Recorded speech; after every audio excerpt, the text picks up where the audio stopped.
Tov umevorach, birshut morai verabotai. Bezrat Hashem, on a le mérite d'étudier Parashat Shavua, Parashat Chaye Sarah. Notre parasha, on va pas mettre longtemps à la présenter, on a 3 chapitres. Kaf Gimel, Kaf Dalet, Kaf He. 23, 24 et 25 du Chumash Bereshit.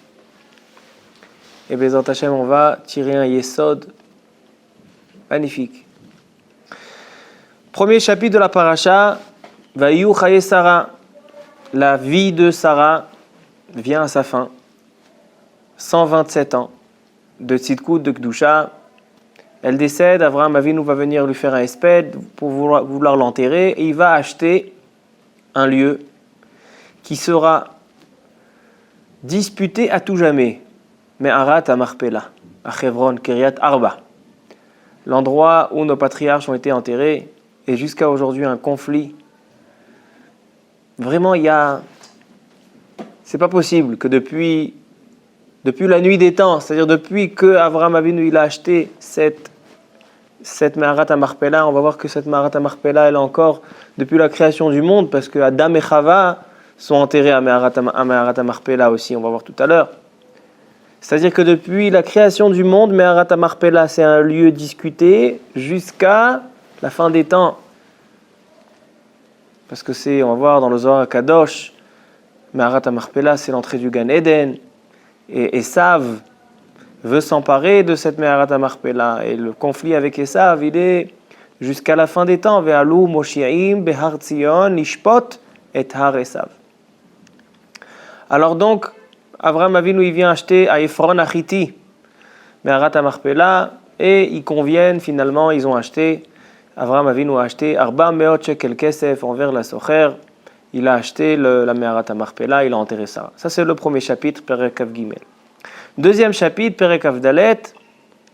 Avraham Avinu demande à Eliezer, son esclave, son fidèle esclave, d'aller chercher une femme pour son fils Yitzhak. Et donc, il va et il fait ce qui s'appelle en hébreu un nirouche, c'est-à-dire, il dit, à Kadosh Baruch Hu, il prie, il dit que la femme qui lui donnera à boire et à ses chameaux, etc., qui sera Baalat Chesed, ça sera la femme de Yitzhak. Ainsi s'est passé, Rivka est venue, il a fait la demande à Bethuel et Lavan, ils ont accepté, et Rivka vient pour rencontrer Yitzhak. Yitzhak l'emmène dans la tente de sa mère Sarah. Ha'ohela Sarah Imo. Qu'est-ce qu'elle veut dire la Torah en disant qu'il l'a amené dans la tente de sa mère? Alors il dit le Targum, il dit, c'est pas Vayeviya ha'ohela Sarah Imo, il n'a pas seulement ramené dans la tente de sa mère Sarah. Harehi Sarah Imo. Rivka, lorsqu'il a trouvé Rivka, elle a remplacé Sarah sa mère. Elle est devenue Sarah sa mère. Pourquoi? Il dit Rashi. Rashi il explique que lorsque Sarah et Menou étaient en vie, dans sa tente, il y avait la bougie de Erev Shabbat qui était allumée de Erev Shabbat à Erev Shabbat. La bougie était toujours allumée.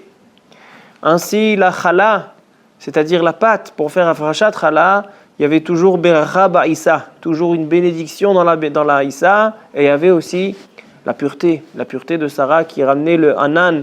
Il y avait un nuage, la présence de la Shrina sur la tente. Et dès que Sarah et Menou et Niftera quittaient ce monde, ces choses-là ont quitté aussi avec elle. Et lorsqu'il a ramené Rivka, Veinehi Sarah Imo, elle a remplacé sa mère, c'est-à-dire que ces choses-là sont revenues. Donc il va falloir aussi réfléchir sur ces points profonds. Et le dernier chapitre de la parasha, Perek Kaf He, Avraham Avinu qui se marie avec Ketura. Qui était Ketura? Rashi dit Hagar. C'est-à-dire que Hagar qui l'a renvoyé, on a vu la semaine dernière, dans Parashat Vayera, il a renvoyé Hagar avec son fils Ishmaël. Maintenant il va se remarier avec Hagar et il va avoir des enfants, il va leur donner des cadeaux. Rashi dit c'est Maaseh Shedim ou bien des Shemot Tum'a qui va leur donner. Et Avraham Avinu aussi arrive à la fin de ses jours, 175 ans. Et Hashem berach et Avraham bakol. Avraham Avinu vraiment il avait une grande beracha. Et à la fin de sa vie, il va être enterré après son décès avec Sarah et Menou à Kiryat Arba. Et comme ça se termine la parasha. D'accord, donc on a 3 chapitres. Me'arat HaMachpelah, le mariage de Rivka, Yitzhak avec Rivka, et le remariage de Avram et Sarah, et de Avram et Agar, et Avram qui va être enterré à Me'arat HaMachpelah. On va commencer à poser quelques questions, Rabotai. On a plusieurs questions. On va entamer par le premier sujet. On a des questions sur les trois sujets. D'accord ? N'ayez pas peur. Premier sujet, Me'arat HaMachpelah. Voyons Rashi. Pourquoi Me'arat HaMachpelah s'appelle Me'arat HaMachpelah, la grotte de la Marpella, donc des doublures. Et pourquoi l'endroit où se trouve Me'arat HaMachpelah s'appelle Kiryat Arba. D'accord ? Donc le lieu des quatre. C'est quoi Kiryat Arba? Alors voyons Rashi, qu'est-ce qu'il dit dans le Perek Kaf Gimel. Pasuk Bet. Deuxième Rashi dans la paracha. Bekiryat Arba. Al-Shem Arba'a Anakim Shayu Sham, Achiman Sheshai Vetalmai Va'avihen. Première explication, on dit Rashi, Bekiryat Arba, parce que là-bas, à cet endroit-là, il y avait 4 géants, Achiman Sheshai Vetalmai et leur père. C'est pour ça que ça s'appelait Kiryat Arba. Quel rapport avec Chaye Sarah? Alors le Me'am Loez, Rabbi Yaakov Kouli, il ramène un midrash, c'est un midrash qui est ramené dans les Rishonim, qu'en fait, lorsque Sarah Imenu, pourquoi elle est morte? Tout le monde connaît le midrash qui dit, il est ramené dans le Ramban, qu'il y avait le Satan qui est venu dire à Sarah, tu sais, Abraham Avinu, il t'a pris en cachette, il a pris ton fils pour aller lui faire la Hakeda. D'accord? La fin de la paracha la semaine dernière, c'était la Hakeda, le sacrifice d'Yitzhak. Et nous dit Rashi, nous dit le midrash, Parcha Nishmata. D'accord? Parcha Nishmata. Ça, c'est des paroles connues. Mais le Me'am Loez, il ramène la suite du midrash. C'est pas comme ça exactement que ça s'est passé. Le Satan, il est venu chez Sarah pour lui dire, tu sais que Yitzhak a été sacrifié par ton mari. Et Sarah Imenu s'est tapé la tête contre le mur. Et elle est vraiment devenue, on va pas dire devenue folle, parce que c'est Sarah Imenu Akdosha, mais elle est vraiment sortie de son état normal et elle est allée chez les géants. Elle est allée à Kiryat Arba, chez les géants, Achiman, Sheshai, Vetalmai. Elle leur a dit, vous êtes géants, vous voyez de haut. Est-ce que vous voyez 3 personnes, d'accord, c'est mon mari avec mes 2 fils, avec mon fils et Eliezer, avec le chameau, avec le l'âne, est-ce que vous les voyez? Ils ont dit non, on ne les voit pas. Et à ce moment-là, Sarah Imenu, elle a perdu la vie. Lorsqu'ils ont annoncé que finalement, Yitzhak n'a pas été sacrifié, alors là, par Hanishmata, donc il y avait et de la tristesse et de la joie, et donc Sarah Imenu, elle a perdu la vie à ce moment-là, et c'est pour ça qu'elle était enterrée là-bas, à Kiryat Arba, parce que pour ça c'est 4 Anakim. Ça c'est la première explication dans Rashi, pourquoi Kiryat Arba s'appelle Kiryat Arba.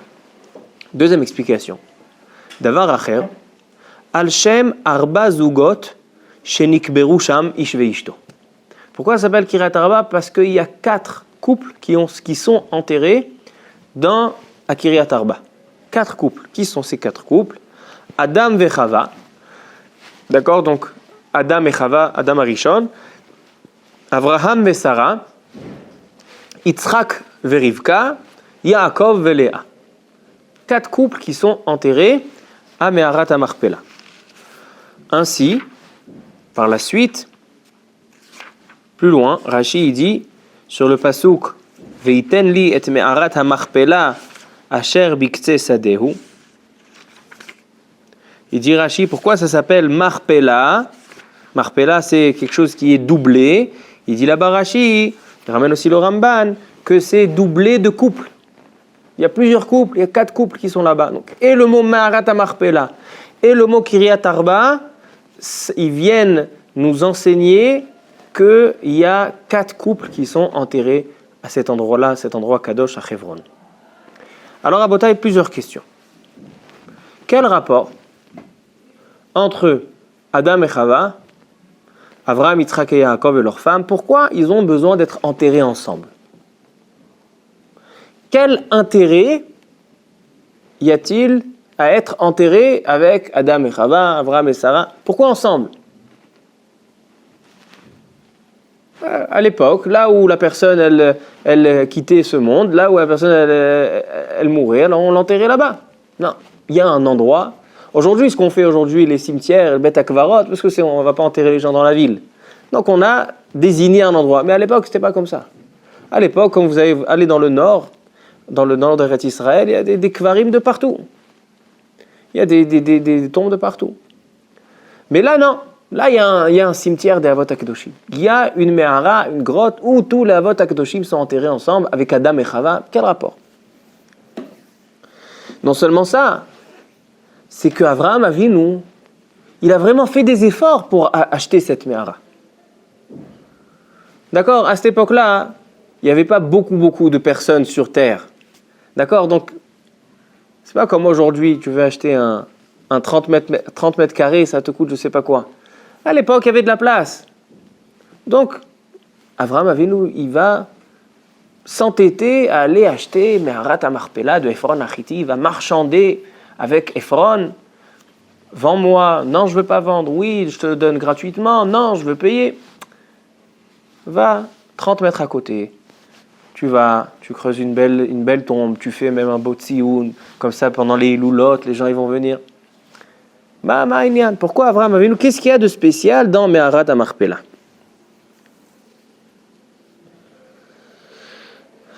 Une autre question très très intéressante, c'est un Rashi qui m'a beaucoup étonné. Dans la discussion avec Ephron,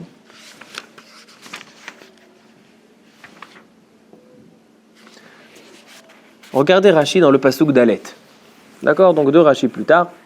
Dans le pasuk, il est écrit Ger vetoshav anochi imachem tenu li achuzat kever imachem vekbera metim milefanai. Demande Avraham Avinu à Ephron, donnez-moi une part de terre pour pouvoir enterrer ma femme Sarah. Dit Rashi, Ger vetoshav anochi imachem, Ger me'eretz acheret venityashavti imachem. D'accord, je suis quelqu'un d'étranger, alors essayez de faire quelque chose de sympathique avec moi. Mais il y a un midrash, Midrash Agada, dans Bereshit Rabbah, Midrash Rabbah. Im tirtzu areni ger, ve'im lav ehye toshav, ve'etelena minadin. Shamar li HaKadosh Baruch Hu lezaracha eten et haaretz hazot. Dit Rashi qu'en fait, Avraham Avinu, il vient chez Ephron Achiti et ses enfants, il leur dit, écoutez bien, ne pensez pas que vous me faites une tova, que vous me faites une grâce en me vendant cette part de terre. Parce que si j'ai envie, je peux ne pas vous payer. Comment ça se fait? HaKadosh Baruch Hu m'a promis toute la terre d'Eretz Israël, elle m'appartient. HaKadosh Baruch Hu me l'a promis. Alors donc vous êtes chez moi. Alors moi je suis gentil avec vous, je vais vous payer. C'était ça l'argument d'Avraham Avinu. Et c'est ce qui s'est passé. Il a payé Meharat HaMarpela, qui lui appartenait, mais quand même Avraham Avinu, il a voulu l'acheter. Moi je vous pose une question très simple. Si vraiment elle appartient à Avraham Avinu, alors pourquoi il paye? Vous allez me dire, parce qu'il ne veut pas faire d'histoire.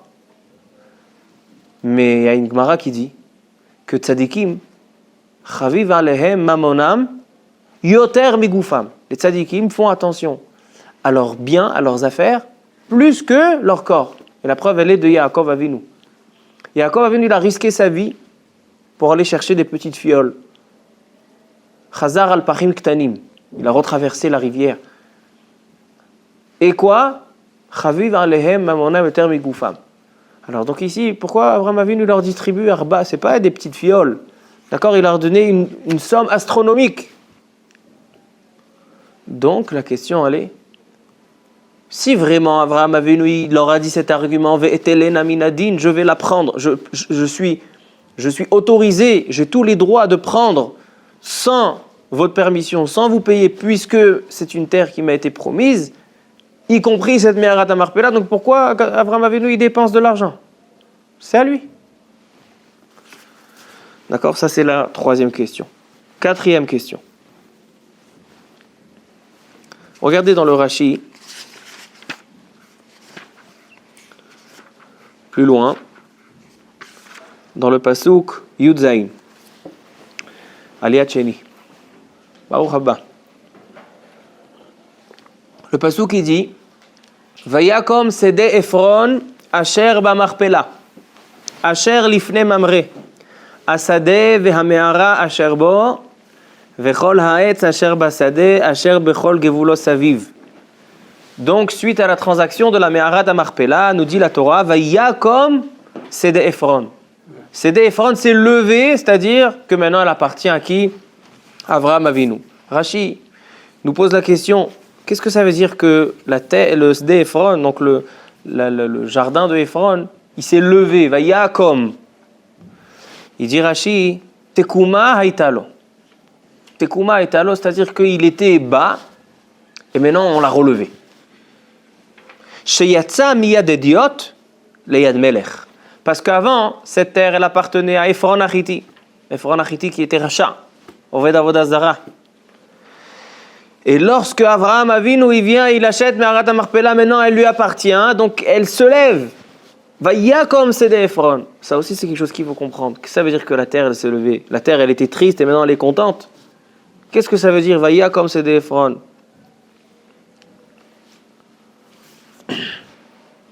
Dernière question sur le premier sujet de la paracha, sur Me'arat HaMachpelah, la 5e. Ah, on a une 6e aussi. Dans la Gemara Masechet Sota, dans la page 13, la Gemara nous dit que Esav, lorsque, on va voir dans les parachiotes plus tard, Esav, il va manifester et il va dire Me'arat HaMachpelah, elle m'appartient. Pourquoi Esav, lui aussi, s'obstine à avoir une possession d'une petite part de terre, un cimetière, où il y a déjà Adam et Chava enterrés, Avraham et Sarah? Ça va lui rapporter quoi à Esav d'avoir cette terre? Ça, c'est la 5e question. Et la 6e question, il y a marqué dans Midrash Bereshit Rabbah, ce Midrash, on l'a rappelé dans le shiur de lundi soir, on l'a expliqué d'une manière, mais ce soir, on va l'expliquer d'une autre manière.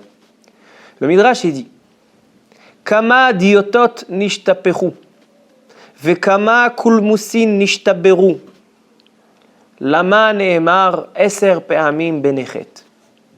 J'explique. Nous dit le Midrash qu'on sait à tel point la Torah, chaque lettre est mesurée.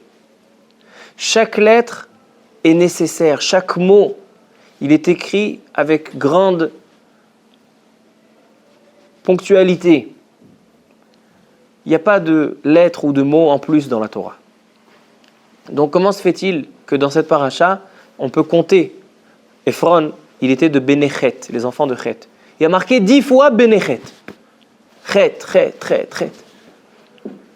Il dit le Midrash, Kama kulmusin nishtaberu, combien de plumes on a cassé et Kama diotot nishtaberu, combien d'encre a été coulée pour écrire.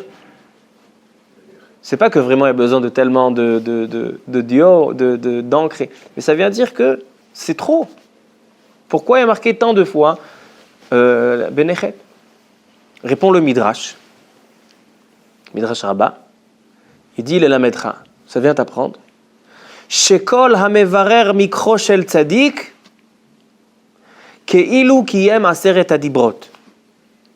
C'est-à-dire que celui qui a le mérite de faire des affaires à un tzaddik, d'accord, il va aider, il va participer aux transactions qu'un tzaddik fait lorsqu'il achète des maisons ou des terres, alors c'est comme s'il a accompli un Seret Adibrot, les 10 commandements. C'est comme s'il a accompli toute la Torah. Ce Midrash crie explication. Il demande à être expliqué, ce Midrash. Parce que j'ai fait des... Maintenant, c'est pas que j'ai aidé. Ephron, il n'a pas aidé Avraham à faire des affaires. Ephron, il a fait des affaires lui-même. Sauf que, voilà, il a ramené une terre. C'est lui, il était gagnant. Il a vendu une petite part de terre à Arba Mot Shekel Kesef. C'est impensable. Qu'est-ce que ça veut dire? Amevarer mikro shel tzadik, celui qui fait faire des affaires au tzadik, comme s'il a accompli la Seret Adibrot. Donc voici notre série de questions sur Me'arat HaMachpelah. Quelques petites questions sur le Shidur de Yitzhak et Rivka. Quelques petites questions, une petite question sur le Shidur de Avraham et Ketura à la fin, et après on explique la paracha Bezrat Hashem. Alors maintenant qu'on a posé plusieurs questions sur le premier chapitre, Kav Gimel, on va au chapitre Kav Dalet, le deuxième passage de la paracha. Un passage connu parce que au Shabbat Ratan, chaque Shabbat Ratan, on le lit. Ve'Avraham zaken ba bayamim, ve'Hashem berach et Avraham bakol. Kadosh Baruch Hu a donné une grande bénédiction suite aux dix Nisionot, aux 10 épreuves qu'Avraham Avinu a bien tenu, a surmonté comme un gibor, un héros. Alors Akadosh Baruch Hu lui donne une grande bénédiction, Bakol. Le mot Bakol est beaucoup discuté. Qu'est-ce que c'est Bakol? Est-ce que c'est qu'il a eu tout ou bien il a eu une fille qui s'appelait Bakol? Le Ramban, regardez le Ramban, il explique longuement qu'est-ce que c'est Vachem Be'achet Avraham Bakol. En tout cas, il va nommer son esclave à Moshel Bechol Asherlo. Il va lui faire une chevoie à Eliezer, un serment, comme quoi il doit aller lui trouver une femme qui sera digne de Yitzhak. Donc il dit, va chez ma famille, va à Haran, il y a là-bas des bonnes filles. J'ai pas envie des Benot Kenan. Benot Kenan, ils sont venus à Avodah Zarah. Moi, j'ai envie de ma famille à Haran.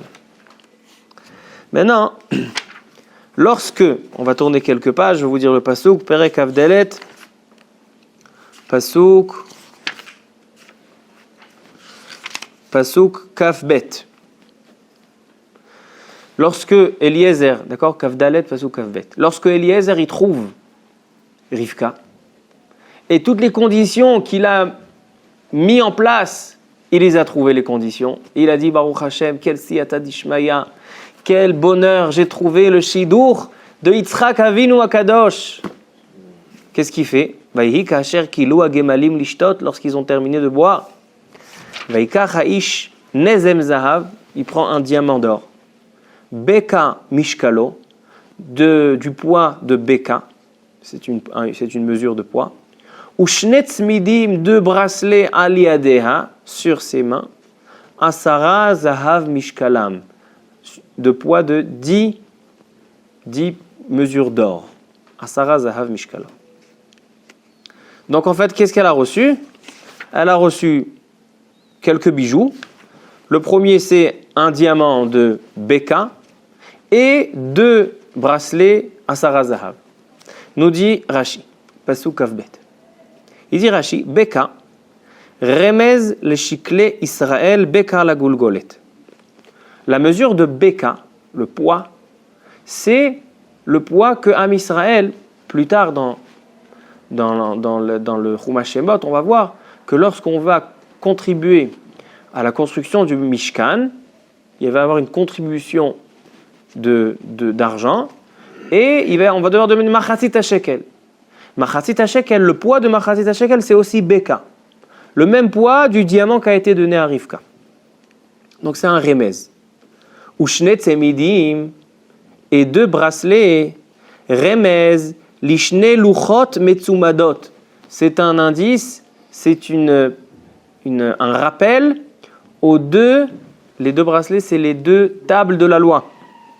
Asara zahav mishkalam, pourquoi leur poids était de 10 mesures d'or? Remez le aseret adibrot shebahen. C'est un indice pour les aseret adibrot. Première question, pourquoi il a voulu lui parler de ça? Remez de ça, c'est des choses qui ne sont même pas encore passées. Les shkalim. Aseret adibrot. C'est quoi aseret adibrot? Ça nous rappelle un petit peu ce qu'on a vu chez Ephron, que celui qui est mevarer mikro shel tzadik, celui qui fait des affaires au tzadik, c'est comme s'il a accompli aseret adibrot. Et ici aussi, il lui a montré aseret adibrot. Il y a un lien, un rapport entre les 2 aseret adibrot d'ici, de Perekav Gimel et de Perekav Dalet.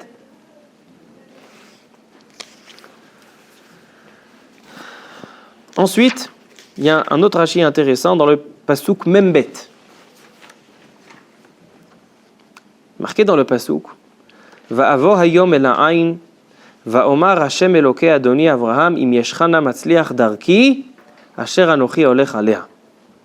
Il dit là-bas Rashi, Amar Rabbi Acha, je suis au milieu du Rashi, je n'ai pas commencé au début, Pasuk Membet. Amar Rabbi Acha, Yafa sichatan shel avdei avot lifnei hamakom, mitoratam shel banim. שהרי פרשה של אליעזר כפולה בתורה, והרבה גופי תורה לא ניתנו אלא ברמיזה. Nous dit Rashi, au nom de Rabbi Acha, c'est aussi un midrash d'un midrash rabbah, qui est quelque chose de très étonnant. Comme je vous ai dit tout à l'heure, il y a des mitzvot dans la Torah qui sont vraiment cachés. La Torah n'élargit pas. La Torah, elle écrit juste qu'elle est obligée d'écrire. Il n'y a pas une lettre en plus. Comme je vous ai dit plusieurs fois. La semaine dernière, j'ai fait un mifran à la rabbanout de halachot mikvaot. Les lois de mikvé. Le mikvé, le marian, la source, comment construire un mikvé. D'accord, c'est un long siman, Yoredea, siman resh aleph, 75 seifim. Un siman long, avec un Bet Yosef. Là-bas, les Bet Yosef, ils sont très longs. Et dans la Torah, vous savez combien la Torah, elle parle de mikvé? Une paracha à deux, combien? Hein? Quelques psukim. Un pasouk. Il y a un pasouk, et de là découle tout la lachot mikvaot. Ach ma'yan ou bor mikve ma'im yetahor. Voilà, un pasouk. Alors donc la Torah, elle n'a pas des mots en plus. Et ici dans la paracha, vous allez vous asseoir Shabbat matin. Le Baal Koré va commencer à lire la paracha. Et vous allez voir que Eliezer, Eved Avraham, il répète toute son histoire devant Lavan et Bethuel. Il leur raconte, vous savez, voilà mon maître, il m'a demandé, et j'ai dit que si la femme qui va me donner, qui fera du chesed, ça sera la femme d'Israël. La paracha, elle se répète. La Torah, elle dit aussi ce que Eliezer, il a dit. Mais je sais ce que tu... Dis-leur, voilà. Tout ce que j'ai demandé, ça s'est passé. Kechol asher dibarti. Pourquoi il y a besoin de répéter deux fois la paracha de Eliezer? Il dit Rabbi Acha. Yefa sichatan shel avdei avot. Il dit les paroles, les petites histoires des esclaves de nos patriarches sont plus importantes que Toratam shel banim, que la Torah qui va être donnée par leurs enfants. Et moi je vous pose la question, pourquoi? Pourquoi des histoires? Vous savez, on connaît l'histoire. Pourquoi ça dire deux fois l'histoire? Mais par contre, les halachot mikvaot, ou toute chose dans la Torah, c'est marqué dans des petits psukim, Gzera Shava, Binyan Av, Mikatuv Echad, Mishne Ktuvim, Hekesh, Kal Vachomer. La Torah, elle est, on va dire, dans un langage simple, elle est kamtanit, c'est-à-dire elle donne pas. Elle te donne le minimum, après toi tu travailles. Et ici, la Torah, elle te raconte l'histoire d'Eliezer. Et après, tu sais, Eliezer, il a raconté tout ça à Lavan et Bethuel. Et les dernières questions, c'est la fin de la paracha, Avraham Avinu qui va se remarier avec Agar. Pourquoi il se remarie avec Agar? Ça, il a perdu Sarah, alors ça, il a plus de 100 ans. Ah, s'il avait 20 ans, d'accord, il ne va pas rester seul toute sa vie. Ouais, ça va, il ne restait pas longtemps. Et on voit, il s'est marié, il a eu des enfants, il est niftar. Quel est le sens de ce mariage? Non seulement ça, c'est que Rashi dit que Yitzhak, lorsque Eliezer il est revenu avec Rivka, Eliezer l'esclave, il est revenu avec Rivka, où il était Yitzhak? Ba mi bo mi be'er la chayroi. Il est venu dans le champ, va être Yitzhak la soir basadé, il est venu du be'er, du puits. Pourquoi il était au puits, be'er la chayroi? Qu'est-ce qui s'est passé à be'er la chayroi, si on remonte un petit peu plus haut? C'est l'endroit où Hagar, elle avait demandé, elle a prié à Hachem, et à Kadosh Baruch, parce que Ishmaël il allait mourir, et à Kadosh Baruch, qu'est-ce qu'il a fait? Il a fait ce puits. C'est le puits où il y avait Hagar. Donc, il dit Rashi, Yitzhak, il est parti chercher Hagar pour qu'elle se marie avec Abraham. Pourquoi? D'accord, donc j'ai posé pas mal de questions. Rabbi Gilbert, il va nous faire un résumé de toutes les questions qu'on a posées. Il y en a 17. Hein? Alors donc, on va essayer de répondre à Bota et après on reviendra aux questions. Tu vas parler des chameaux. Hein? Tu vas parler des chameaux. J'ai sur les chameaux. Une autre question sur les chameaux. Pour le complet. Les chameaux, ils étaient attachés. Ils étaient attachés, leur bouche était attachée. Pourquoi ils étaient attachés, il dit Rashi? Parce qu'Avraham Avinu, ces chameaux ne mangent pas du vol. Et lorsqu'ils font de la route, vous savez, les chameaux, ils ont tendance à goûter un petit peu ici, un petit peu là, on passe dans le chouk, ils prennent une pomme, une banane. Chameau de Avraham, non, ils ont fermé la bouche. Et lorsqu'il est arrivé chez Lavan et Bethuel, là, il y a marqué Vaïfatach et Agemalim. Là, il leur a ouvert. Ça va, je sais qu'Avraham, c'était quelqu'un de droit, quelqu'un de juste. Mais ça va, il n'y a pas besoin de faire du chinour, pas besoin d'éduquer les chameaux. Mais même si tu éduques les chameaux, ça ne servira à rien. C'est comme une fameuse histoire que le Rav Gantz, Shiché Verichiamim, le Rav de la Keila de Minchat Shlomo, il nous racontait quand on était à la yeshiva à Kol Torah Ktana, il était Rav dans la yeshiva, et il nous racontait qu'une fois, il y a, à l'époque de Rav Yonatan Aibishitz,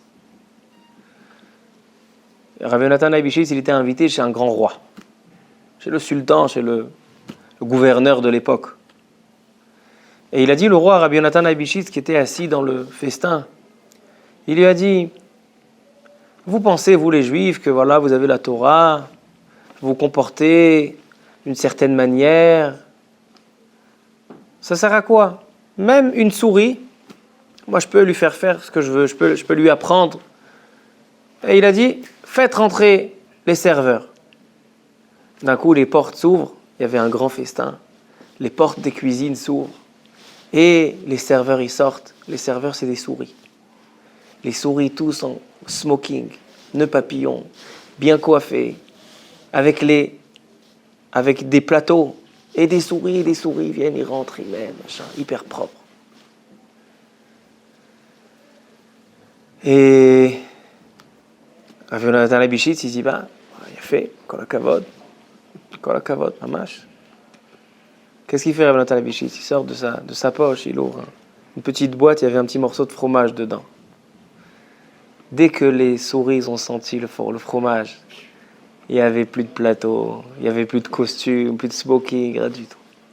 Il a dit, tu vois, il dit Rav Yonatan Leibishitz, d'apprendre à faire des choses extérieures, c'est facile. C'est une habitude. Mais dès que tu vas attraper à l'intérieur, il aime le fromage, il a les gmars. Le but du juif, c'est pas seulement de changer l'extérieur, mais c'est aussi de changer l'intérieur, de changer la nature. Ça, c'est entre parenthèses. En tout cas, les animaux, on ne peut rien leur apprendre. Alors pourquoi Abraham Avinu, il laisse pas les chameaux tranquillement? Pourquoi il leur fait faire souffrir toute la route avec un nœud? D'accord, on va te voir, toi, Rabbi Gilbert, si je te mets un nœud, tu as un vol, d'accord, il y a un masque, tu dois passer tout ton vol pendant 5 heures avec un masque. Alors, Rabotai, on a un Yesod Nifla ce soir. Un Yesod Nifla Beyoter. Gemara Masechet Baba Batra. Baba Batra dans la page Tet Zain. Tet Zain, c'est la page 16. 16b. Tet Zain Amoud Bet. Mais avant de dire la Gemara, on va réciter le Zohar HaKadosh. Le Zohar HaKadosh, il dit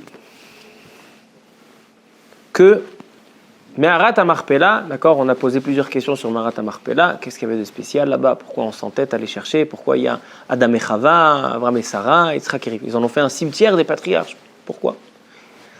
Alors il dit le Zohar HaKadosh, pourquoi Adam et Chava ont été enterrés à Me'arat HaMarpela? Pourquoi Adam et Chava ils étaient enterrés là-bas?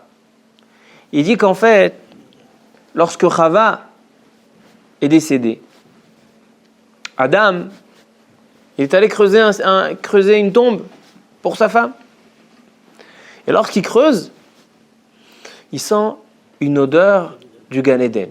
Comme ça, il dit le Zohar HaKadosh. Et plus il creuse, et plus l'odeur est forte. Et il creuse. Et là, une voix céleste sort d'en haut et dit Ad Kan, t'as plus le droit de creuser davantage. Nous dévoile le Zohar HaKadosh que Me'arat HaMarpela, c'est la porte, l'entrée du Gan Eden. Maintenant, il faut savoir, Adam, Arishon et Chava, ils habitaient au Gan Eden à l'époque. Lorsqu'ils ont fauté, ils ont été expulsés du Gan Eden. Donc imaginez-vous, Adam et Chava, Adam, quand il va enterrer Chava, il va sentir l'odeur de l'endroit où il habitait. Et là-bas, il a enterré Chava. Et ensuite, quand lui est décédé, Akadosh Baruch Hu l'a enterré à Adam Arishon, là-bas. Donc, Adam et Chava, ils sont enterrés très proches de leur maison, à l'endroit de l'entrée du Gan Eden. Donc, d'accord, je comprends. Adam et Chava, donc je comprends. Comme ça, ils disent le Zohar HaKadosh. Mais Avraham, Yitzhak et Yaakov, pourquoi ils ont besoin d'être enterrés là-bas aussi? Gemara Masechet Baba Batra. Tanu Rabanan. Shlosha et Iman Akadosh Baruch Hu ba'olam hazeh me'en olam haba. Il y a 3 personnes dans ce monde qui ont goûté au bonheur du olam haba. Ve'eluhem, Avraham, Yitzhak et Yaakov. Avraham, Yitzhak et Yaakov sont 3 personnes qu'Akadosh Baruch Hu leur a fait goûter un semblant, me'en, un semblant de olam haba. D'où on sait Avraham dirtiv be bakol. Dans la parashat Hashavua, il y a marqué Vavraham zaken ba bayamim.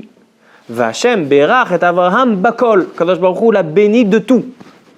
C'est quoi de tout? Il lui a fait goûter du olam haba. On va voir tout de suite quel rapport. Mais comme ça dit la Gemara. Yitzhak dirtiv be mikol. Yitzhak Avinu, lorsqu'il dit je vais donner du maaser, va iten lo maaser mikol. Non, c'est pas Maaser Mikol. Il est marqué Vayaveli, Vayechera d'Yitzhak Charada, Vayavel va ochal mikol. Yitzhak, il a dit qu'il a mangé de Esav, il a mangé mikol. C'est quoi mikol? Il a goûté au olam haba. Et Yaakov dirtiv kol. Lorsque il dit prends ma bracha, Yaakov il dit prends ma bracha, il dit vechiyesh li kol. J'ai tout. Kol. D'accord? Non, chez Abraham on a bakol, chez Yitzhak on a mikol et Yaakov on a kol. On le dit tous les jours dans le Birkat Hamazon. Kemo shinbachu avotenu Avraham Yitzhak Yaakov, bakol mikol kol. C'est quoi bakol mikol kol? Bakol c'est chez Abraham, mikol c'est chez Yitzhak, kol c'est chez Yaakov. Et nous dit la Gemara Tanu Rabbanan, dans la Gemara Baba Batra, page 17, elle dit, de là on voit que ces trois-là, Avraham, Yitzhak et Yaakov, ont goûté au bonheur du olam haba. Il dit Rashi. C'est quoi l'explication? Ma'apshat. Ah, ici j'ai pas Rashi. Est-ce que ça vous dérange de me donner Rabbi Avraham, Gemara Baba Batra, ici. On va lire Rashi. Chazak u'baruch. Non, c'est מצוין. C'est très bien. תודה רבה. Non, c'est ירושלמי ça. Chazak. Nous dit Rashi, c'est quoi bakol mikol kol? Il dit Rashi, lo chasru shum tova. Il dit, d'où on sait qu'ils ont goûté au olam haba parce qu'ils n'ont manqué de rien. Lorsqu'on dit j'ai tout, bakol, mikol, kol, c'est qu'ils ont manqué de rien. Comme ça, il dit Rashi. Mais on a du mal à comprendre. C'est quoi la signification?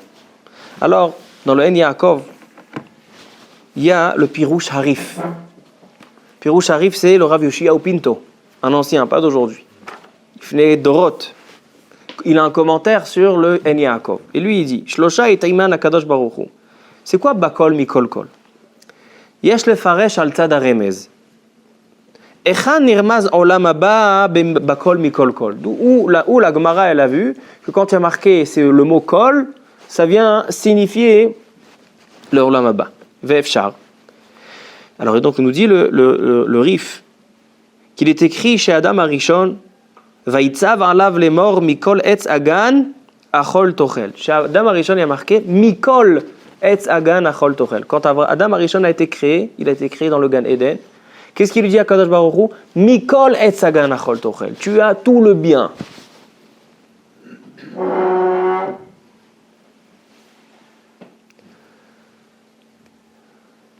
Maintenant, qu'est-ce qu'il lui dit? Avraham Avinu, donc tu vois que Adam Arishon, où il était au Gan Eden.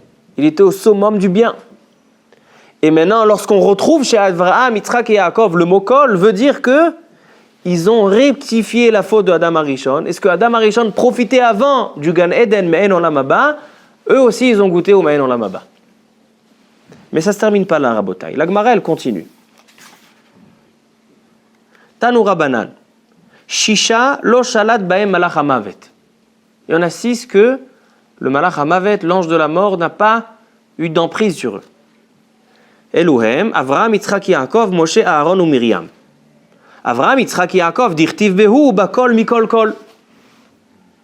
On apprend encore quelque chose de bakol, mikol, kol.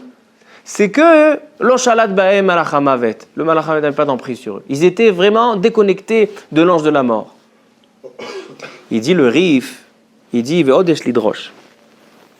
Parce que c'est quoi ils ont goûté au olam haba? Au olam haba, il n'y aura plus d'Yetzer hara. Comme a dit la Gemara dans Masechet Souka, que l'Atid la voix, Kadosh Baruch Hu, il va prendre le Yetzer hara, le Satan, il va lui faire la shechita. Il n'y aura plus d'Yetzer hara. Maintenant, les deux choses sont l'une. On apprend du bakol, mikol, kol, on apprend deux choses. On apprend et qu'ils ont goûté au olam haba et qu'ils n'avaient pas d'Yetzer, qu'ils n'avaient pas de malach hamavet. Pourquoi ils n'avaient pas de malach hamavet? Parce qu'ils ont réussi à annuler leur Yetzer hara. Quelqu'un qui arrive à annuler le Yetzer hara, donc il est considéré comme dans le monde futur, dans le olam haba où il n'y a pas de Yetzer hara. Et donc il goûte à tout le bien du monde. Et il dit justement, quand il est venu le Yetzer hara, lorsque Adam Arishon il pouvait manger mikol etz agan. Mikol. Tout le bien du olam haba. Lorsque Adam Arishon il a mangé de l'arbre qu'il n'avait pas le droit, c'était etz hada'at tovara, et on a expliqué à l'époque, il y a quelques semaines, C'est quoi Tov Vara? C'est qu'il a mélangé le Yetzer Hara, comme dit le Sforno. C'est-à-dire que lorsque Adam Arishon il a mangé l'arbre du Da'at, il a rattaché le Yetzer Hara, et là, qu'est-ce qui s'est passé? Il a été expulsé du Gan Eden. Mais Avraham, Yitzhak et Yaakov qui ont annulé ce Yetzer Hara, c'est là en fait, là, il y a eu le Yetzer Hara. Eux, ils ont annulé le Yetzer Hara. Donc, en fait, ils ont rectifié la faute de Adam Arishon. Et ils sont re-rentrés, Kiviachol, dans le Gan Eden. Ils sont re-rentrés dans l'endroit où on peut redevenir Mikol, de profiter de tout le bien, de profiter de la proximité avec Hachem. Les Not Miziv Ashrina. Elle dit la Gemara, c'est quoi le Olam Haba? Gemara dans Brachot. Elle dit, il n'y a pas de Achila, il n'y a pas de... Celui qui pense qu'on va lui amener des steaks et des frites au Olam Haba, alors il n'a rien compris. En bolo achila, velo shtia, velo shena. Et là, les tzadikim, ils étudient, ils sont à côté d'Akadosh Baruch Hu, venehenim miziv ashrina. C'est ça le bien, ça le tov, le bakol mikol kol. Comme ça nous dit le Rif, que c'est quoi ils ont goûté au Olam Haba. Il y a 3 personnes qui ont goûté au Olam Haba, c'est Avraham, Yitzhak et Yaakov. Pourquoi? Parce qu'ils ont réussi à annuler leur Yetzer Hara et ils ont en fait rectifié la faute de Adam Arishon, parce que Adam Arishon, il était Me'en Olam Haba, il était dans le Gan Eden. Et lorsqu'il a mangé, il a fauté, il y a eu le Yetzer Hara, c'est ce qui en fait qui éloigne du Gan Eden, du Me'en Olam Haba. Et maintenant qu'il va venir, Avraham, Yitzhak et Yaakov vont venir, ils vont se bonifier, se rectifier, annuler le Yetzer Hara. C'est ça ce qui va leur faire re-rentrer, repénétrer dans le Gan Eden. Déjà, a priori, on peut comprendre quel est le lien entre Me'arat HaMachpelah, Kiryat Arba, et ces 4 couples. Parce que ces 4 couples, ce sont des gens, les seules personnes au monde qui ont goûté au Gan Eden, au Me'en Olam Haba. Adam et Chava, ils étaient dedans. Avraham, Yitzhak et Yaakov aussi, ils ont eu le Bakol. Le même Mikol qu'il y a eu chez Adam Arishon, Mikol et Sagan Achol Torel, eux aussi ils ont Bakol, Mikol Kol. Donc ils sont enterrés au même endroit. Et c'est où cet endroit-là? L'entrée du Gan Eden, l'entrée du Me'en Olam Haba. Ça déjà on peut comprendre al Pipshuto, mais j'ai envie d'expliquer encore quelque chose, un élément qui n'est pas marqué ici dans ces Mefarshim. Je pense comme ça. On voit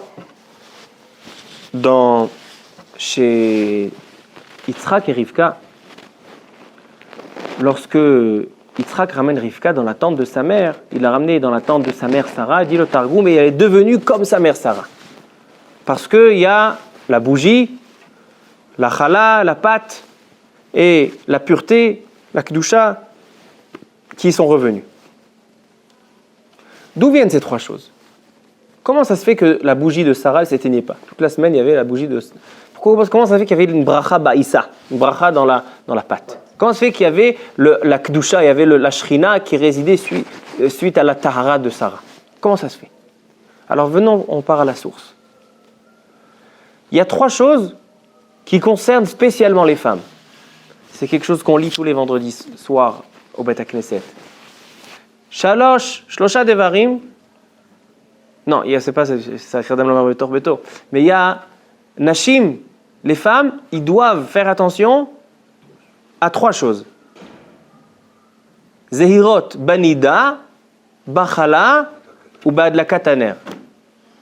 Les femmes, ils ont 3 mitzvot qui sont dédiés pour eux spécifiquement. C'est la pureté de la nida, chala, c'est la frachat chala, et adlakat haner, l'allumage de la bougie Erev Shabbat. Pourquoi ces 3 choses sont spécifiques pour la femme? Entre parenthèses, il y a un minag de faire avant le mariage. Ce soir, tout à l'heure, je vais aller dans un fiançailles. Il y a un minag de faire la china. C'est quoi china? C'est le henné. Alors j'avais dit à l'époque, tu te rappelles? Kol hakavod Rabbi Gilbert. Il se rappelle du shiur il y a 5 ans. Kol hakavod. Avant mon mariage, je l'avais dit.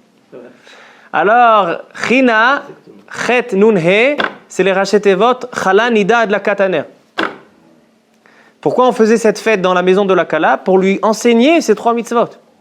C'est ça le sens du henné. On lui enseignait, on est en train de en fait, lui dire maintenant tu vas devenir une femme qui va monter une maison et tu es responsable de ces 3 mitzvot. China, chala nida adlakat haner. En tout cas, pourquoi? Pourquoi la femme spécifiquement pour elle? Donc tout le monde sait que c'est par rapport à Chava. Chava, c'est elle qui a été ordonnée sur ces 3 mitzvot. Pourquoi? Dit le Midrash que puisque Chava, elle a causé la mort de Adam, la faute de Adam. Ikibta nero shel olam. Elle a éteint la lumière du monde. C'est pour ça que son tikkun, sa réparation sera qu'elle doit faire attention tous les vendredis soirs d'allumer la bougie. Parce que la bougie qu'elle a éteinte, elle doit la rallumer. Ainsi la chala. Ikibta chalato shel olam. Adam Arishon était comparé à la chala, à un beau pain. Et elle a non seulement ça, c'est que lorsqu'elle a fauté, alors il y a eu une klala, c'est que pour pouvoir manger, il y a une klala que pour pouvoir faire pousser le travail, le pain il viendra difficilement. Et ça c'est son tikkun, c'est qu'elle va faire afrashat chala. Elle doit faire un tikkun dans ce qu'elle a fauté, dans le mal qu'elle a ramené. Et la pureté de la nida. L'impureté de la nida, elle était venue à cause du chet de Chava, la faute de Chava. Entre parenthèses, il y a un Ramban qui dit que c'est quoi l'impureté de la nida? Il y a du sang qui coule et c'est une tamé. Qu'est-ce qui se passe? Makara. C'est quelque chose de naturel, c'est un cycle qui se fait tous les mois. C'est réglé. Il dit le Ramban, il me semble que c'est le Ramban, dans Parashat Tazria. Là-bas, on parle de la Tumat Nida. Il dit le Ramban qu'il y a le sang, il y a un cycle chez la femme qu'elle fabrique du sang. Le sang, c'est le nefesh. Le sang, Adam ou un nefesh, l'esprit, la vitalité, elle est dans le sang. Maintenant, pourquoi la femme, son corps fabrique du sang en plus?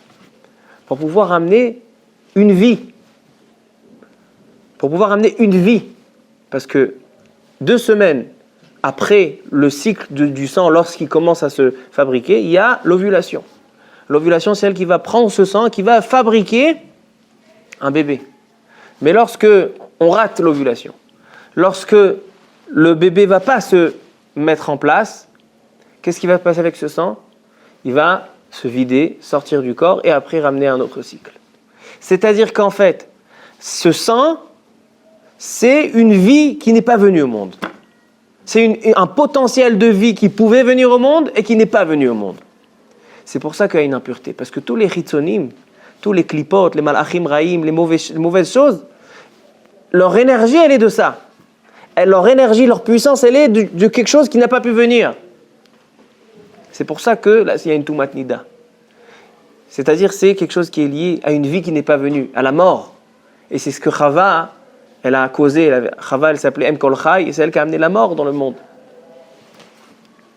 Alors donc, ces 3 choses, c'est un tikkun de Adam et Chava. On peut comprendre maintenant que Abraham, Yitzhak et Yaakov, vous allez entendre un pshat nifla, un chidouche nifla. Sarah Imenu, elle était la femme de Abraham. Abraham, il a goûté le olam haba. C'est-à-dire qu'Abraham, il a rectifié la faute de Adam et Chava. Abraham, il a pris le Yetzer Hara que Adam Arishon a injecté et il va le retirer. Maintenant, Sarah, elle doit faire aussi de même. De la même manière que Abraham rectifie la faute de Adam, ainsi Sarah doit rectifier la faute de Chava. Maintenant, Chava, elle a fauté et sa punition, elle était qu'elle doit se focaliser sur Adlakat Haner, Chala et Nida. Ces 3 choses chez Sarah, c'est quelque chose de metoukan, c'est déjà quelque chose de mis en place. La bougie, elle était allumée toute la semaine, c'est-à-dire qu'elle a fait le tikkun de cette lumière qui restait allumée. Là, il y avait une bracha dans la Issa, il n'y avait pas de mal à faire la Chala. C'est pas comme la klala de Bezeat Apech Atochal, il y avait une bracha ba Issa. Et il y avait le Hanan, il y avait la Shrina qui était là, c'est-à-dire qu'il n'y avait pas d'impureté. De là, on voit, Rabotai, que lorsque Yitzhak, il va chercher une femme à son tour, il va chercher une femme, qu'est-ce qu'il va chercher? Il est obligé de chercher une femme que elle aussi va pouvoir suivre le chemin de Sarah, parce que lui aussi va goûter au terme de Olam Haba. Lui aussi va rectifier le chet de Adam Arishon. Donc, elle aussi, sa femme, sa nouvelle femme, va devoir rectifier ces choses-là. Et lorsque Yitzhak, il a vu, qu'il a mis dans la tente de sa mère, il a vu, c'est revenu les mêmes choses, les mêmes bénédictions qu'il y avait à l'époque de Sarah, c'est se reproduit maintenant. Forcément que c'est ma femme, Vaïn Nachem, elle a eu une Nechama. Ça, c'est pour répondre aux questions, mais j'ai envie de rajouter encore un petit point. C'est que lorsqu'on vient parler de Olam Haba, on a l'impression de dire que c'est dans dans 3000 ans, Olam Haba. Non. Chez Abraham, Yitzhak et Yaakov, on a vu que dans le Olam Hazé, ils ont goûté au Olam Haba. Pour pouvoir goûter le Olam Haba, il n'y a pas besoin d'attendre toute notre vie et d'attendre jusqu'à Triyat HaMetim. On peut, si on ressemble à Abraham, Yitzhak et Yaakov, si on suit le chemin d'Abraham, Yitzhak et Yaakov, Matai Yagiru Maasai le Maasai Avotai, on peut goûter au Olam Haba dans ce monde-là. Comment c'est possible? Comment c'est possible? C'est possible. Parce que lorsque on fait un tikkun shalem, c'est quoi un tikkun shalem? Chez Abraham, Yitzhak et Yaakov, il y a quelque chose d'intéressant. Et de là, on peut comprendre pourquoi Mamonam Chaviv Vayelem Yoter Migufam. C'est qu'Abraham Avinu, son entourage était influencé de sa droiture, de sa tzidkout. Eliezer rêvait d'Abraham, il dit Rashi, son visage ressemblait à Abraham Avinu. Ils avaient le même visage. Comment c'est possible? Ils n'étaient pas de la même famille. Il dit que le visage représente, le Maharal, il dit que, comment on dit le visage en hébreu? Panim. Panim, c'est l'intérieur. Pnim, apnimiyut. Eliezer rêvait d'Abraham, il est arrivé à être influencé par tellement Abraham Avinu il était grand, c'est que Eliezer Abraham lui aussi était grand par l'influence qu'il a reçue d'Abraham. Ce qui prouve que la tzidkout d'Abraham, c'est vraiment une tzidkout absolue à tel point qu'elle vient réparer son entourage. Ainsi, son chameau, le chameau d'Abraham Avinu, il n'a pas le droit de manger du gazelle. Pourquoi? Parce que la tzidkout d'Abraham est tellement forte que le chameau aussi, il est mitoukan. Le chameau aussi, il est rectifié, il est bonifié. À tel point. Et tout le monde connaît l'histoire de l'âne de Rabbi Pinchas ben Yair, qui ne voulait pas manger du gazelle. Pendant 3 jours, il était en captivité. Et qu'il n'a pas mangé, ils ont dit, il va mourir, il va nous rendre, c'est une histoire dans le Yerushalmi.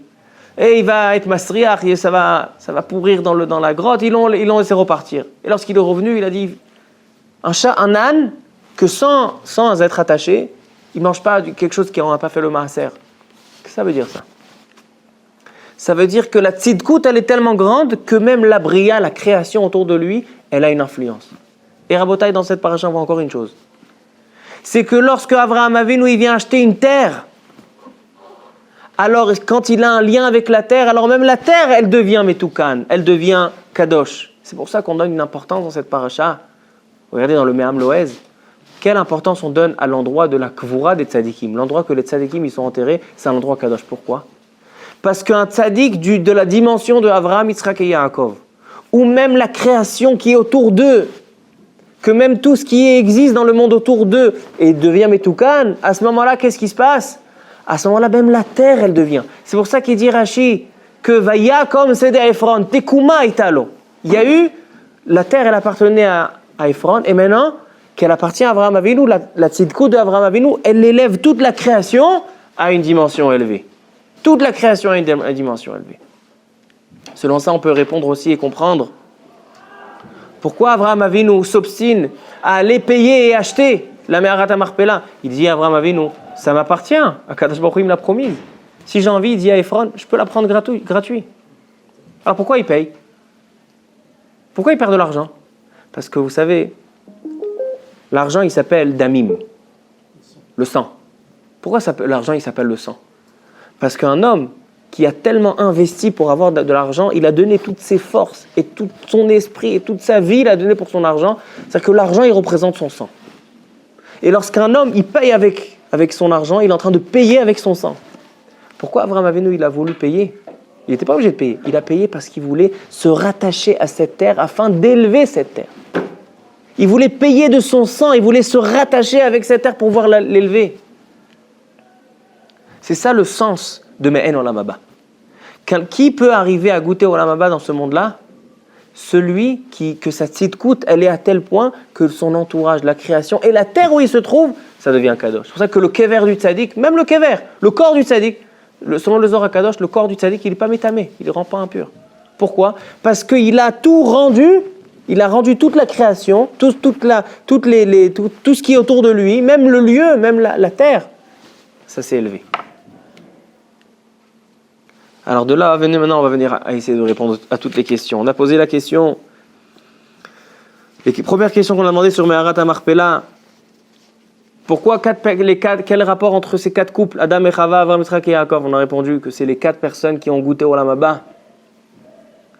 On a demandé pourquoi Avram Avinu s'obstine à payer. Parce que Avram Avinu, sa tzidkut, le Olam Haba, elle est lorsque je suis metaken le Olam Hazé, que même le monde, même la création, même la terre, elle est plus élevée. Et avec l'argent, il s'est rattaché aux choses. On comprend aussi c'est quoi Vayakom, c'est d'Ephron. C'est quoi Vayakom? Il s'est levé, oui. Maintenant, la terre de Ephron, elle n'est plus la même, elle est une autre dimension. C'est pour ça que Esav, il dit la Gemara dans Sota, il va vouloir récupérer cette terre. Pourquoi? Parce que Esav, il se dit, moi j'ai un conflit avec Yaakov jusqu'à la fin des temps. Qui c'est qu'à Bechora? Qui c'est qui va être le fils d'Hachem? Qui c'est qui va atteindre le Olam Haba? Et la clé du Olam Haba, elle est à cet endroit-là, à l'endroit du Gan Eden. C'est l'endroit qui fait goûter au Olam Haba. C'est l'endroit où Adam et Chava, Avram et Sarah, où ils sont tous enterrés. Et ainsi on comprend c'est quoi Beka, les bijoux qui ont été donnés à Eliezer à Rivka. Il lui a donné des choses qui symbolisent la Aseret Adibrot. Avant de ça, pourquoi Ephron, lorsqu'il fait des affaires à Avraham Avinu, c'est comme s'il a fait Aseret Adibrot? On comprend. Parce que le but de la Torah, le but de Aseret Adibrot, c'est lorsque l'homme, il arrive à cette dimension. Lorsque l'homme, il arrive à cette dimension, que sa tzidkut, elle influence la création, alors là, la Torah, elle a abouti, la Torah, elle a eu un but. Alors donc, celui qui va faire dévoiler la tzidkut du tzaddik, amevarer mikrosh el tzaddik, c'est-à-dire que dans les affaires, il va acheter une terre, et la terre, maintenant, elle est élevée. C'est-à-dire, qu'est-ce qu'il a fait? Il a étendu la tzidkut du tzaddik. Si j'ai vendu une terre à un tzaddik, maintenant la terre, elle s'est élevée, j'ai élargi la tzidkut du tzaddik, j'ai prouvé à quel point ce tzaddik, il goûte au Olam Haba. C'est le but de la Torah. C'est pour ça que celui qui est mevarer mikrosh el tzaddik, qui aime Aseret Adibrot. Alors c'est ça les indices qu'il a voulu dire à Rivka. Il vient chez Rivka et il dit sache Rivka, tu vas te marier avec Yitzhak. Yitzhak il va goûter au Mahen Olam Haba. Pour pouvoir goûter au Mahen Olam Haba, tu es obligé de comprendre que le sens de la vie, il est que ta tzidkut, elle doit être tellement forte afin d'être mashpia, afin d'influencer ton entourage. C'est pour ça qu'il lui donne quoi? Un remès des Aseret Adibrot. Il donne un remès des shkalim de Am Israël. C'est quoi les shkalim? C'est les biens de Am Israël. Am Israël, ils vont tous donner de leur argent pour pouvoir construire le Beth Amikdash. C'est en fait sanctifier un lieu, un endroit physique, le rendre kadosh. C'est ça la tzidkut. C'est ça ce qu'il lui veut lui dire. Pour voir le mariage avec Rivka, on ne va pas chercher une simple femme comme on a vu tout à l'heure. On a vu que lorsque Yitzhak il va voir Rivka, quand il va officialiser, lorsqu'il va ramener dans la tente, et la bougie elle revient, la bracha dans la pâte elle revient, de la kataner elle revient. Et selon ça, on comprend aussi c'est quoi Yafa sichatan shel avdei avot yoter mitoratam shel banim. La petite discussion de Eliezer que c'est répété 2 fois, c'est plus la Torah elle élargit plus que les mitzvot. Pourquoi? Parce que là, les mitzvot, c'est le moyen pour arriver au résultat. Le résultat, il est que la tzidkut, elle est influencée sur tout le monde. Donc le Eved Avraham, le esclave de Avraham, son visage est devenu comme Avraham Avinu. Parce que la tzidkut d'Avraham Avinu, elle s'est imprégnée sur lui. Ça, c'est le résultat de la Torah. C'est pour ça que la Torah, elle va te dire 2 fois, elle va te raconter l'histoire 2 fois de Eliezer, l'esclave d'Avraham, plus que des mitzvot, donc on va l'élargir. Parce que c'est le résultat et ça, c'est le moyen. Et je termine avec Avraham et Ketura. Avraham et Ketura, Agar, pourquoi Avraham Avinu va se remarier? Parce qu'Avraham Avinu, il sait que pour pouvoir atteindre le Olam Haba dans ce Olam Hazé, il faut d'abord mettre en place le Olam Hazé. Lorsque ces enfants ils vont vivre dans le Olam Hazé, ils vont avoir des souffrances par les nations, par les galouillottes, c'est là que ces enfants ils vont se bonifier. Am Israël, s'il évolue, c'est parce qu'il a toujours, dès qu'on baisse le niveau, alors il y a, d'accord, on voit chez Amalek, que dès que Am Israël ils ont arrêté d'étudier, Amalek il est venu. C'est que les nations, ils sont là pour le Olam Hazé. Et lorsqu'il y a le Olam Hazé, Am Israël, ils vont pouvoir changer le Olam Hazé en Olam Haba. Donc Avraham Avinu, il dit, oui, ils doivent arriver au Olam Haba. Mais pour ça, il faut leur donner le Olam Hazé. Donc qu'est-ce qu'il a fait? Il est reparti avec Agar. Il a ramené des enfants que ces enfants-là, ils vont faire souffrir le clan d'Israël, mais afin de les bonifier. C'est pour ça qu'à la fin de la paracha, il a marqué que dès qu'Avraham Avinu, il est niftar, alors là, le lien avec Agar, il s'est complètement déconnecté. On l'a réenterré avec Sarah. Il est revenu dans le Olam Haba. Il est revenu à l'endroit de l'objectif. Il a fait le moyen et il est reparti à l'objectif. Baruch Adonai le'olam, amen ve'amen. המרחם על כל בריאותיו ויחוז ויחמול וירחם עליו ושנשמה שנפטר ושמתו מן העולם. בנימין מעוזב את החיים בן ציוויה ואת מרסדס